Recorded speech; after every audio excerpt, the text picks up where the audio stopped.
जो हमने बच्चों पढ़ा है उसको एक बार दोबारा से समझेंगे। एक व्यक्ति था इरेटोस्थनीज। वो एक दिन क्या कर रहा था, इतिहास की किताब खोल ली, पढ़ना शुरू कर दिया। हम भी पढ़ते हैं, उसके समझ में नहीं है वो किताब, समझ में क्यों नहीं, फिर जब पढ़ने बैठे समझ में आ रहा था, थोड़ा कुछ तो समझ में आता, बाकी सारी चीजें क्लियर आ रही थी। उसमें दोनों चीजें साथ चल रही थी, कहानियां भी और घटनाएं भी। कि सर जी क्या इतिहास में घटना नहीं घटती? बिल्कुल घटती है, लेकिन पृथ्वी की घटनाएं नहीं घटती। तो पृथ्वी से जुड़ी हुई चीजों को इरेटोस्थनीज, जितनी ज्यादा बार नाम लोगे आसानी से याद रह जाएगा।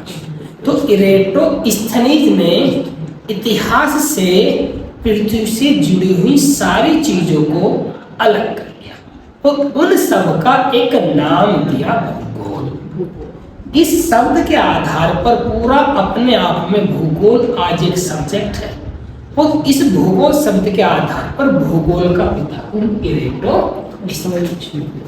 कहां से निकाला? इतिहास। सर जी थोड़ा सा इतिहास के बारे में। इतिहास जो सब्जेक्ट है, इतिहास के पिता कौन माने जाते हैं? क्लियर हुआ? अब ये इरेटोस्थनीज सर थे कहाँ के?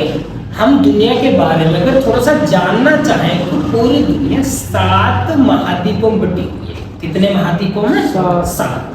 7 में से एक महाद्वीप आता है छठे नंबर पे। कौन से नंबर पे? छठे पे।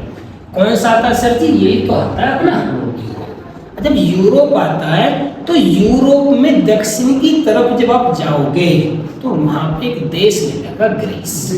उस ग्रीस को पहले यूनान कहा जाता था। क्या कहते थे? यूनान। यानी ग्रीस की आज राजधानी एथेंस के रूप में पढ़ोगे आप। क्या पढ़ोगे? एथेंस के रूप में। एथेंस। अब यहाँ की अगर पैसे की बात करें तो हमारे यहाँ से रुपया चलता है, तो यहाँ चलता है यूरो। क्या चलता है? यूरो। तो जैसे ही आप यूरोप में दक्षिण की तरफ गए तो सबसे